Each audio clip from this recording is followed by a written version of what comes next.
अतीक का मददगार बन गया माफिया मुख्तार। योगी के खौफ से एक हो गए अतीक और मुख्तार। अतीक के लाडले को मुख्तार की गैंग ने देश से किया पार। योगी राज में अतीक मुख्तार अब भाई भाई।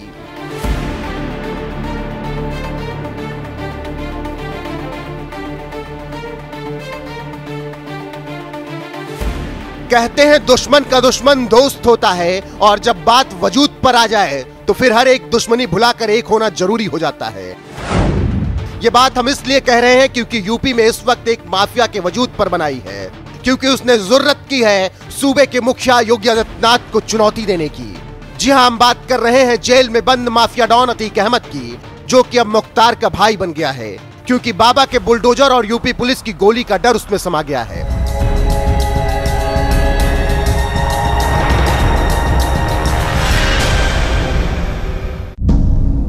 दुनिया जानती है कि 80-90 के दशक में यूपी में दो सबसे बड़े माफिया डॉन आए, जो कि एक दूसरे के रास्ते में तो कभी नहीं पड़े, ना ही कभी एक दूसरे से दोस्ती की, ना ही दुश्मनी निभाई।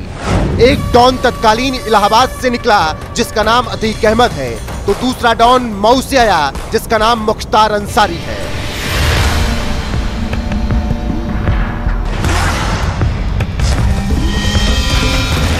लेकिन कभी जराइम की दुनिया के बेताज बादशाह रहे, अब इन दोनों को जब मौत का डर योगी राज में सताने लगा तो अब दोनों भाई भाई बन गए, क्योंकि इन्हें पता है कि जान रहेगी तो जहान रहेगा।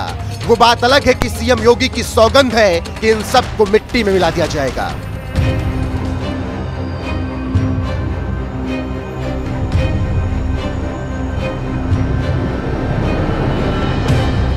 ऐसे में अब आप सोच रहे होंगे कि अतीक मुख्तार भाई भाई कैसे बन गए, तो इसे समझने के लिए आपको चलना होगा 24 फरवरी 2023 के दिन, जब प्रयागराज के धूमनगंज में दिन दहाड़े राजूपाल हत्याकांड के गवाह उमेश पाल को गोलियों से भून दिया गया और बमबाजी की गई। उसके बाद से ही अतीक और उसके बेटे के बुरे दिन शुरू हो गए, क्योंकि सूबे के मुखिया ने कसम खा रखी थी कि किसी भी माफिया को छोड़ा नहीं जाएगा और जिसने भी ये अपराध किया है उसको जहन्नुम पहुंचा दिया जाएगा।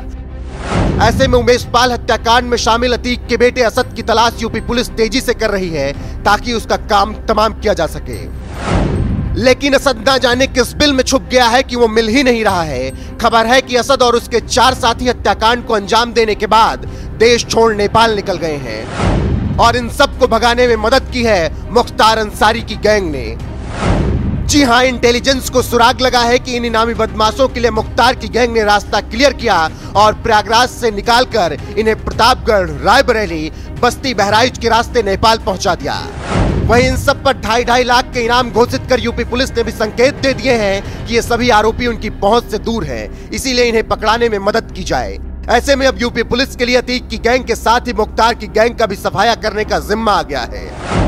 लेकिन ऐसे में सवाल उठता है कि कभी एक दूसरे के रास्ते में ना आने वाले मुख्तार और अतीक अचानक एक कैसे हो गए, तो उसके पीछे का सबसे बड़ा डर है सीएम योगी आदित्यनाथ का। इसके अलावा दोनों का कारोबार ठप हो चुका है, पैसा आ नहीं रहा, जो लूट की संपत्ति थी उस पर बुलडोजर ने चढ़ाई कर दी है।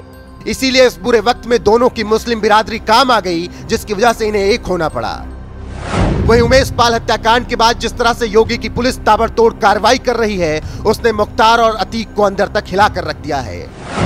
उमेश पाल हत्याकांड में शामिल अरबाज और उस्मान को मार गिराया गया, जिसके बाद मौत के डर से थर थर कांप रहे अतीक और मुख्तार खुद और अपने बच्चों को बचाने के लिए एक दूसरे का सहारा बन रहे हैं। लेकिन देखना होगा कि बाबा के राज में बकरे की मां कब तक खैर मनाती है और ये भाईचारा कब तक निभाया जाता है।